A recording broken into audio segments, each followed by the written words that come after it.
warm welcome to our 9th annual Geo for Good Summit. Welcome to our friends and partners whom we've known for years, some of whom come back every year. We also want to give a special welcome to new people this year. We're excited to get to know you. We want to welcome you on this journey. For those of you who've heard me speak before, you may have heard me talk about how my journey started with this initiative and this team at Google that we lovingly refer to as Geo for Good. It began in 2005 when I used Google Earth with my neighbors to help protect 1,000 acres of redwoods in my Santa Cruz Mountain community. We thought that since we can't all be together in person this year, we would take this opportunity to bring you to my forest, to my home, and share with you the forest that my neighbors and I helped protect. Many of us draw strength from nature, from places like this. I know I do. They fill us with purpose and resolve, and they strengthen our commitment to work on behalf of people and the planet every day. We want you to know that you also strengthen us, our team. Every year we look forward to Geo for Good, the opportunity to share with you the new stuff that we've been working on all year and work together with you to put that into practice. So know that even though we're not physically together this year, we're still going to do that together this year. We're going to listen, we're going to learn, and we're going to work together with you to make the world a better place.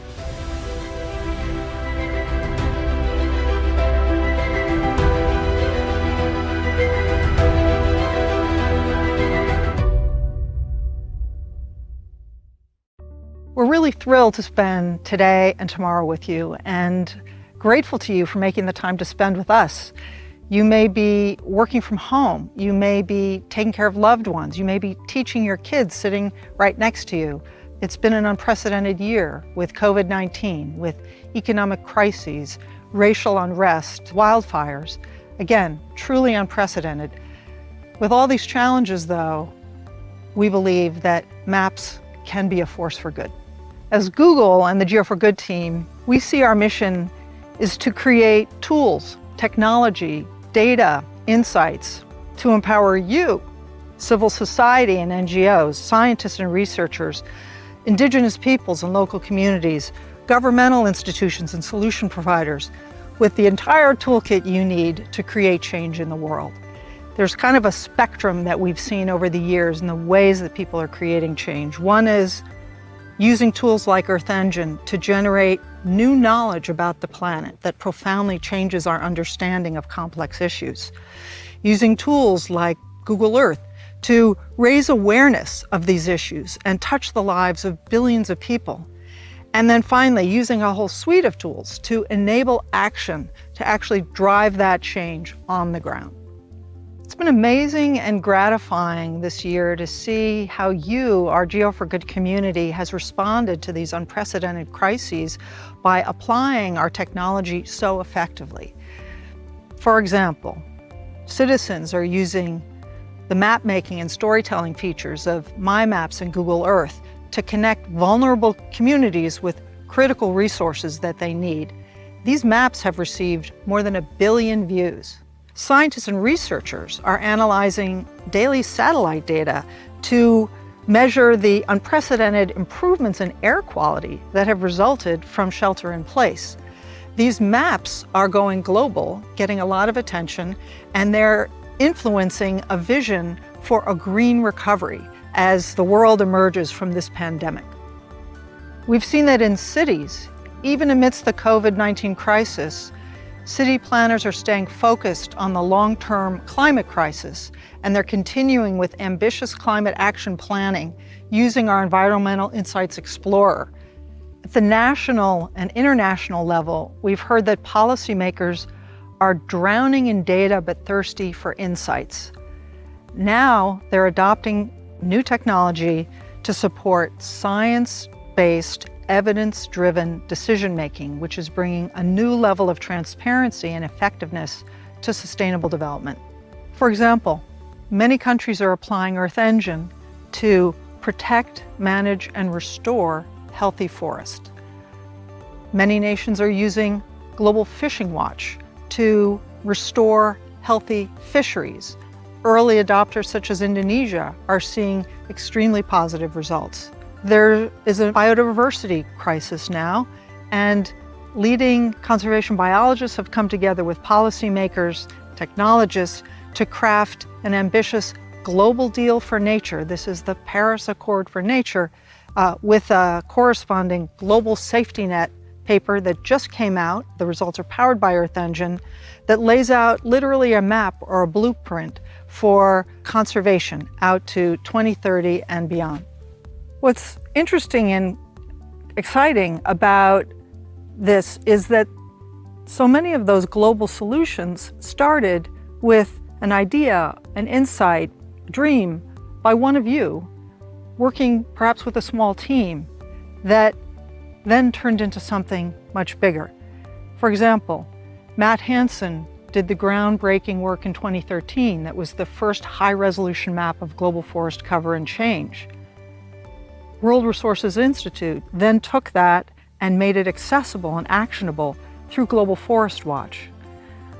The researcher Anup Joshi and his team then took those together with Earth Engine to map out a very hopeful analysis of tiger habitat and conservation, and created a vision for conservation. And then that rolled up to the Global Deal for Nature, which took this across species and the whole globe. My point is that each of you has the potential to work on something that may seem impossible at first, but we hope your efforts can be strengthened, amplified, magnified with technology, and also with the support of this incredibly collaborative community. Along those lines, let's take a look at a few metrics that illustrate the vibrancy of the Earth Engine developer community. Developers are submitting more and more requests to the Earth Engine platform. The upper left chart shows the trend in script run events in the code editor. There's also strong growth in your publishing of Earth Engine apps, which were first launched in 2018. In terms of the community support for itself, the number of questions posted to GIS Stack Exchange continues to increase. This is resulting in a large searchable corpus of answers to specific Earth Engine programming questions. And finally, something we're really excited about, the exponential growth of Earth Engine use in scholarly literature continues. Stepping back, we're on a long-term journey with all of you, our community, in this critical decade of action out to 2030. We want to support you in building the tools and solutions that can bring unprecedented high-quality information to bear to improve the lives of people and the planet. And with that, I'd love to turn it over to Nithya Sowrirajan, who's going to talk about our work with public and private sector.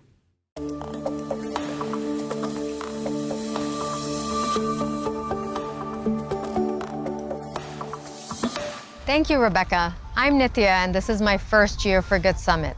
I've been at Google for over a decade, but I'm so excited to be part of this organization that is catalyzing tech for social and environmental real-world impact.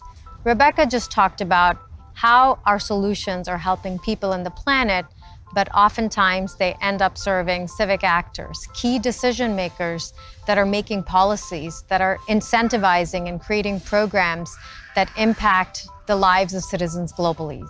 My team leads the efforts in bringing tools and solutions to these very key decision makers, civic actors, and the public sector. But not only that, we also serve the private sector. We are seeing that responsible businesses are leaning in, becoming much more socially and environmentally conscious, and paying attention to their footprint just as much they are to their bottom line. In investing in these solutions, we're creating data-backed insights by which to make really sound decisions, but we realize that in doing so, we're also serving a vast community, an ecosystem of NGOs, academics, and researchers, many of whom I know are watching today, that are advising these civic actors, that are making sure that their decisions are based in robust research and academics. Let me take you through some examples on how we're serving these very key partners. Climate action is, of course, a sweet spot for Geo for Good.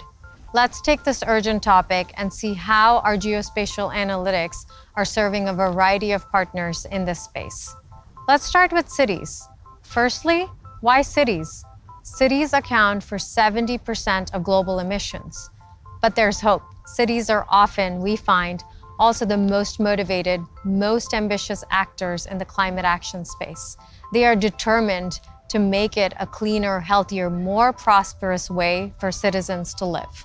So in doing so, we really thought about how do we enable cities with best-in-class data and insights and let them measure emissions and quickly go to planning instead of wasting time and money, often on unreliable data sets. We partnered with the Global Covenant of Mayors, the body which has 10,000 plus city members, mayors that have pledged ambitious climate action. And in 2018, we launched Environmental Insights Explorer with just 5 cities. EIE today has 3,000 cities worth of data sets. We urge you to come and claim your data and start seeing how you can accelerate your paths to climate action. Not only that, we've also partnered with local NGOs and experts in the field that are advising cities. We know we cannot do it alone, so we've integrated EIE data into ICLEI's climate action tool, and same with Ironbark in Australia. Now cities have a seamless, accessible way to get EIE data in the very climate action tools they're already used to. So what does EIE do? It charts your transport emissions, your building emissions, and even detects your solar potential as a city. We use our proprietary maps data as well as aerial imagery with very high resolution for very accurate and reliable insights. We're excited not only for what we're doing today, but the ambitious goal that we've set for ourselves for 2030 to enable an entire decade of climate action. We've committed to enabling over 500 cities or local governments to reduce 1 gigaton of carbon by 2030.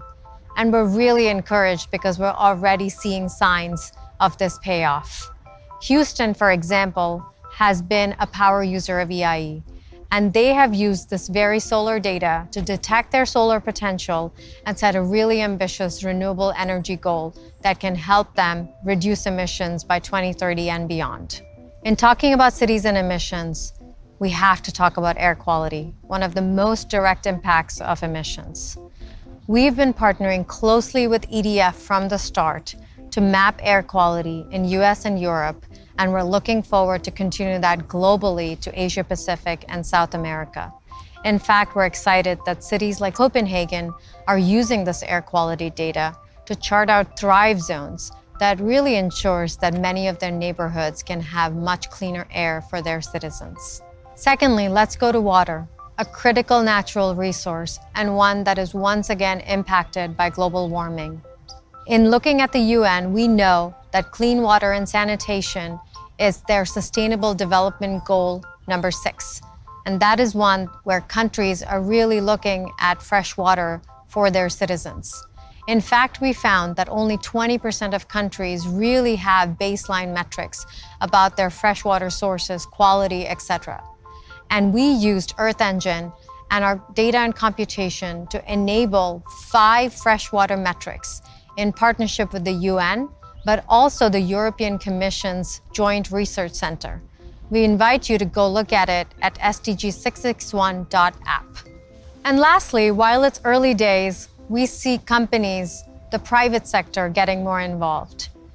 Unilever, for example, is testing Earth Engine to see if it can enable them to really help their sustainable practices, to detect the sources of palm oil production, and really help them make their supply chain much more sustainable. That was just a snapshot of how our platforms and solutions enable and empower a range of civic actors and decision makers, from cities to countries to the UN to government agencies and even the private sector. And while still evolving, we are committed to continue to invest in our solutions that enable public and private sector actors so that they can continue to make more accurate, reliable, and timely decisions at planetary scale. Now let's talk about how maps can help the billions of people that live on this planet. And with that, over to Hema.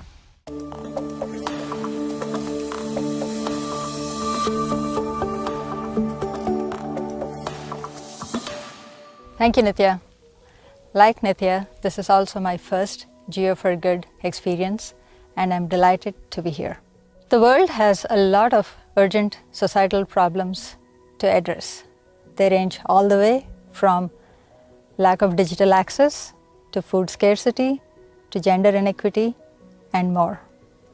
Every single one of these problems got so much harder once COVID hit this year. COVID has moved from being a health crisis to an economic crisis to a humanitarian crisis. As our team and as Google, we reflect and look at what are we here to do? How can we help the world in such a cauldron of events? Here are the questions that we ask ourselves. Where can we bring the most unique geospatial capabilities? How can we help reach billions of people with trusted, reliable, and timely information? And how can we empower others, you, our partners, in this journey? I'm really proud of the way Google Maps has shown up to help people in this unprecedented crisis in 2020. There are multiple ways that we help. One of the goals that we had was helping public health officials and governments put out the most helpful information during COVID-19. Where are COVID-19 testing centers? We've also worked with governments to bring about food and night shelters for those who were displaced from their homes because of the pandemic, and notably, these were thousands of food and night shelters in India. A different dimension, but an important one, is that governments, public health officials, policymakers, and academics, like many of you in the audience, are looking for ways to make policies work stronger and adapt to the situation. The same anonymized and aggregated insights that we use for Google Maps are also reflected in the COVID community mobility reports that we've published, which are being used globally. Last but not the least, it's a very unique case of isolation for millions of people across the world. My Maps has played such an incredible role in building that community together, be it creating custom maps that help first responders find childcare for their kids, be it blood donation centers, or be it teddy bear maps that children can be delighted upon. It's a privilege to work at a company and on technology that can truly impact millions of people in this way.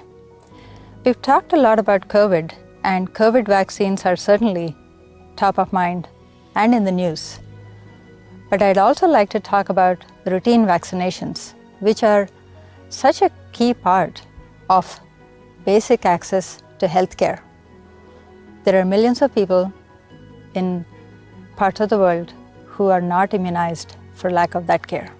We are working with Gavi as our partner to bring increased vaccine coverage to people in parts of the world. What does that mean? The idea here is that can we bring together geospatial insights, data, and tools in a way that makes it possible for health officials to deploy vaccines and health workers so that they can have the optimal coverage and reach all the people who need the vaccination. 2020 is one for the books. There is not a lack of variety when you talk about the different types of crises that has hit not just the pandemic, but wildfires, earthquakes, typhoons, and more. In the face of natural disasters, what are the questions that you tend to ask? What is happening? How bad is it? What does that mean to me? How should I and my family stay safe? As the Maps team, we believe it's our responsibility to give you timely information, be it earthquakes, be it flood forecasts, be it wildfire boundaries. We are looking for how do we bring the most clearest information and the best visualization that is meaningful to you in this moment that helps you make the decisions that you need to keep safe. As I mentioned, there are a variety of problems and societal issues we can talk about. But there are some that we, and this team particularly, is deeply committed to, and those are around diversity and inclusion. The events in the US in 2020 around racial inequity brought about a movement in so many ways. There's been a surge of people searching on Google to find Black-owned businesses and to help that community in whatever way possible. We are proud to be partners with the Black Chamber of Commerce and in bringing together a feature where a merchant can express whether they're Black-owned or not through a special badge on Google Maps. A different dimension of diversity is preservation. There are about 7,000 spoken languages on Earth. About a third of them, close to 2,700, are dying out. We are bringing a layer on Google Earth that brings audio recordings from different indigenous leaders across the world so that people can consume them, and this has a lasting memory. The last thing I'll talk about in inclusion, and coming back all the way to maps, is how do you put one on a map? You need an address. Maybe some of you are aware of this. About 2 billion people do not have an address. It is shocking to think that 2 billion people do not have the same access to basic services, like a bank account, like the ability to vote, and many more. In this direction, we are working on Plus Codes, which is a simple but a very powerful open source tool. One of the shining examples of usage of Plus Codes is the Rural Utah Project in the US, who are working with Navajo Nation in helping give residents addresses. And this means that in the case of health emergencies, the crisis responders can find these folks much faster. The range and depth of societal problems that we are attempting to address are not in any way simple. This is going to take many of us our lifetimes and maybe more to actually make a difference. Here's a call to action for all of you. We can go faster and farther along with your partnership. Please share with us your stories of impact with data, insights, and wisdom as you use our tools. Educate your stakeholders and your audiences on the capabilities of Google Maps. And lastly, you guys are connectors. You are bridges to the world. As you come across leaders in the space, specifically related to social inclusion and racial equity, please connect them to us. It's a pleasure here to be with you all, even if it is virtual.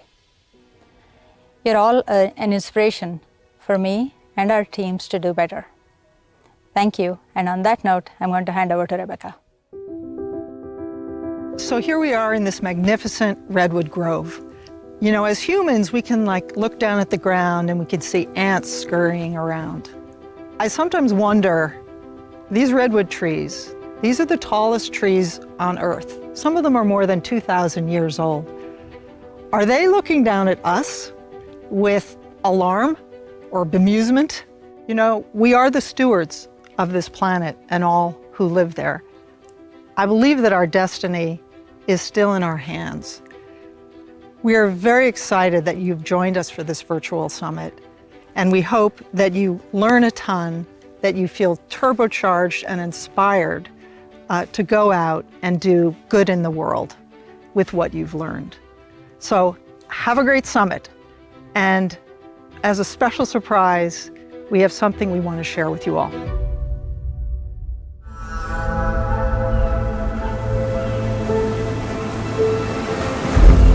All over the world, oceans are in trouble. Deforestation.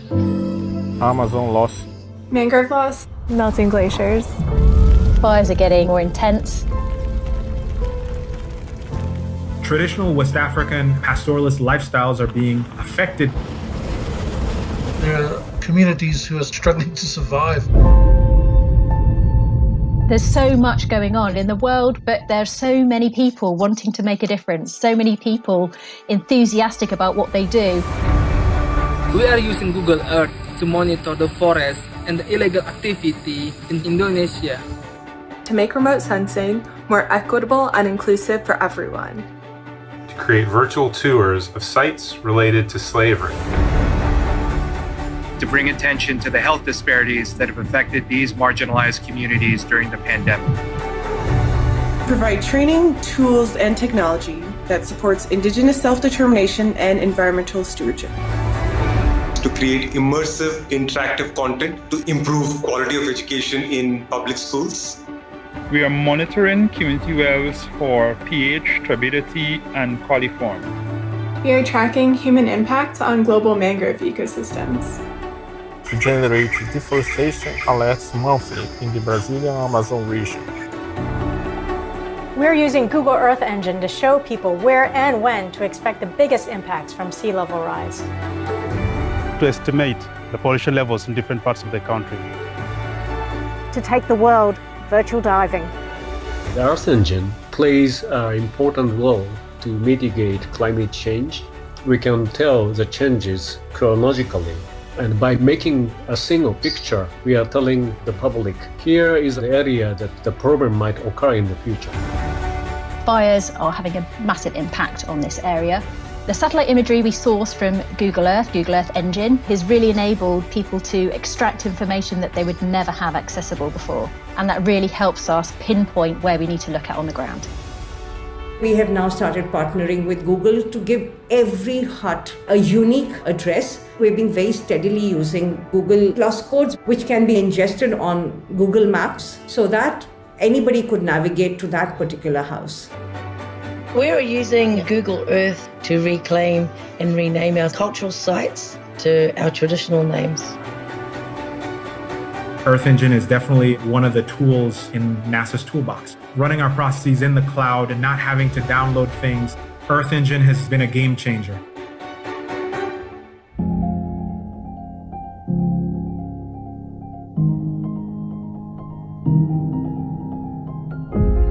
I'm just so glad that this Geo for Good Summit is going to happen. It's good for people to be connecting even more now.